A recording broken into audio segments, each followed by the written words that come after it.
아닙니다. 자유민주주의를 지키고 헌법이 분명하게 한 것처럼 잃어버린 땅, 저 북에 반드시 자유민주주의로 통일되는 그날을 가져와야 되는 역사적 사명을 지닌 민족입니다. 그러니까 심각한 건데 별인간들이 다 나오면서 말이야, 북에 물론 공작이 있긴 하겠지만 밥은 대한민국에서 먹고 일은 북의 김정일을 위해서 하고, 이런 놈이 수도 없이 많아요.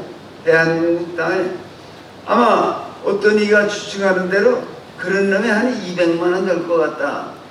큰일이에요. 이게 큰일이어서 이제 선거를 앞두고 내년에는 국회의원 선거도 있고 대통령 선거도 있는데, 우리가 왜 김대중 노무현의 정권의 종지부를 찍게, 그래 이명박 그 일을 대통령으로 뽑고 대통령이 될 때 얼마나 대단했어요. 1100 몇십만 표가 그를 위해서 던져져서 이명박은 대통령이 됐습니다. 대통령이 됐으면 자유민주주의를 위해서 목숨을 바칠 각오를 하고 민중 앞에 나타나야지. 이가 확신이 없어요. 다시 말하면 정치를 하는 데 있어서 대통령은 정치인이거든요. 정치가라고요. 대통령이 무슨 겉멋만 있어서 뭐 어디 회의에 참석하고 하는 게 대통령이 아닙니다. 이 나라는 어디를 향해 가야 되는가? 그 역사의 위대한 대통령은요, 그래 우선 뭐 이승만 대통령, 그럼 그가 왜 위대한 분인가 하면 나라를 세워야 된다. 유엔 선거 감시단이 한국에 왔었습니다. 와서 남북한이 동시에 선거를 해야 된다. 그 유엔이 한반도의 유일무이한 합법정부라고 인정한 것이 우리 대한민국이거든요. 근데 대한민국과 같이 북에도 동시에 선거를 하자, 북이 거절했습니다. 안 한다고. 그래서 우리가 하는 수 없이 단독 정부를 세운 거지. 이승만은 제가 대통령 하려고 단독 정부를 세웠다.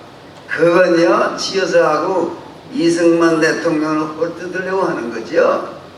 그의 확신이 있어서 그가 여운형 선생이랑 이 좌우 합작합시다. 그럴 때 안 돼. 공산당과 손잡고 일하는 거 안 돼. 내가 잘 알아.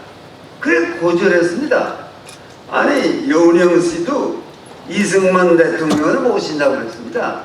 그러나 그거는 안 돼. 또 김구 선생, 김유식 선생 다 훌륭한 분들이지만 그분들은 남북 협상하자, 김일성하고 협상을 해보자.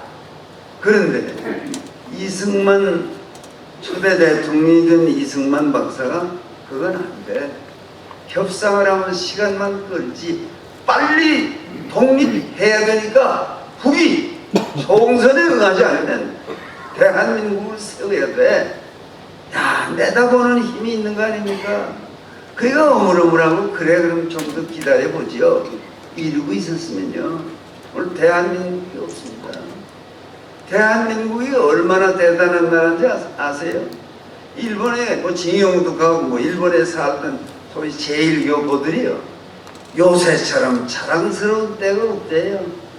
조국이 이런 나라가 됐구나. 그건 북을 놓고 하는 게 아니에요. 대한민국이 아니 이걸 다 통일을 했으면은 이런 일이 없을 거 아닙니까? 그런데 6.25 사변 터졌습니다. 그건 북에서 김일성이 적화 통일하기 위해서 무력을 쓴 건데 그때 왜 무력을 쓰고라도 통일할 수 있다고 봤는가 하니 이 애치슨이라는 미국 국무장관이요 우리 방위 라인은 일본만 하지 그 나머지는 될 대로 되라. 될 대로 되라는 건 아니지만 그렇게 금을 그어 놓으니까 저놈들이 생각할 때 미국을 제일 무서워해요. 근데 미국이 그렇게 선을 그었으면은 우리가 전쟁을 일으켜도 저놈들이 대비지 않구나. 이렇게 생각을 한 거죠. 착각이죠. 그리고 지금도 북의 김정일을 착각하게 하면 안 돼요. 남쪽에 우리를 지지하는 자들이 저렇게 많아. 한판 해보지. 우리가 핵무기도 있고 그런 생각을 하게 할까봐 절대로 약하게 보이면 안 된다. 약하게 보이면 침략을 당한다. 영어의 속담에도 있어요. Weakness invites aggression. 약하게 보이면 쳐들어옵니다. 국방이 그래서 제일 중요한 거예요. 국방 놓고 왔다 갔다 의견이 그러면 안 됩니다. 육해공군의 총사령관인 대통령은 과감해야 됩니다. 국민의 생명, 재산이 다 그 결정에 따른 건데 그래서 약하게 말이야. 나는 좌도 아니고 우도 아니요 가운데를 가는데 가운데가 어디 있어요? 가운데고 좌고 우고 없어요. 대한민국을 지키는 것밖에 없습니다. 대한민국을 지키려는 사람은 다 우리와 행동을 같이 해야 되고 대한민국을 지키지 않고 대한민국을 북에 팔아먹어서 저 독재체제 대한민국을 맡기려는 놈들은 전부 반동분자입니다. 반동분자. 내가 한평생 서양 역사를 공부했습니다. 자유민주주의가 의회정치로 자리잡기 전에는 좌우를 논하면 안 됩니다. 이걸 벌써 성립이 되게 해야지. 아직 그 국회를 보면서 야 정말 이제는 의회정치가 자리를 잡았다 그렇게 생각하는 사람이 있으면 손 들어보세요. 한 사람도 없어요. 이 국회의원이라는 게 저게 철탄을 들고 다니면서 철탄을 터뜨려서 말이야.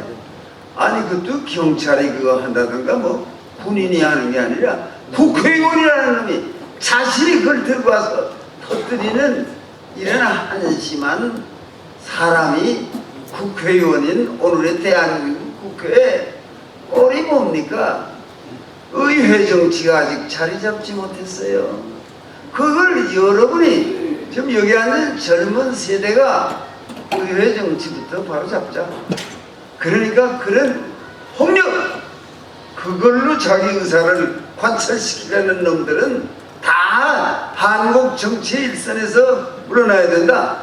그런 생각을 해야 될 거 아닙니까? 다수결이라는 것은 민주주의 원칙입니다. 수가 모자라면 일단 지는 겁니다. 수가 모자라니까 폭력으로 하자. 그러다 폭탄까지 들고 들어오겠어요. 국회의사당에 그런 흉기를 들고 들어와서 강제로 뭐 막고 수가 모자라면요 의회 민주주의의 나라에서는 우리 주장이 옳은데 우리가 수가 모자라서 이 꼴이 됐으니 좀 봐주세요. 요 다음 선거 때는 우리 당을 찍어주세요. 이렇게 하라고 있는 거지. 숫자가 모자라면 그냥 폭력으로 해. 그건 민주주의가 혐오할 뿐 아니라 그래서는 민주주의 할 수가 없습니다. 그런데 요새 그런 세력이 나와서 또 국민 일부는 박수를 하고 아 재밌다. 뭐 국회에 철탄을 터뜨려서 국회의원이 눈물이 나서 어쩔 줄을 모르고 도망다니고 그걸 잘한다고 하는 놈은 그 동조자인데 그것도 역사를 잘못 생각하고 있는 거예요. 그렇게 되면요 반동 세력이 잡습니다. 사실은 무력으로 하는 게 제일 깨끗하지만은 무력으로 남침을 해서 다시 적화 통일을 하겠다 그 생각이요 그거밖에 사실은 없어요. 그럼 무슨 대안이 있는가 하면 남쪽에 그런 분자들을 조직을 다 해놓고 그걸 세포 조직이라고 그러잖아요. 해놓고 한번 꽝 하면 된다. 그것은 자유민주주의라는 체제 방법을 우리가 배워가지고 이 선거를 통해서 우리 동조하는 놈들이 다 그 자리에 앉게 하면은 이건 우리가 이기는 거 아니냐. 말은 맞죠. 그러나 모든 일이 그렇게 엿장수 마음대로 되는 거 아닙니다. 오늘 이 현실을 보고 여러분이 분개했어요. 이게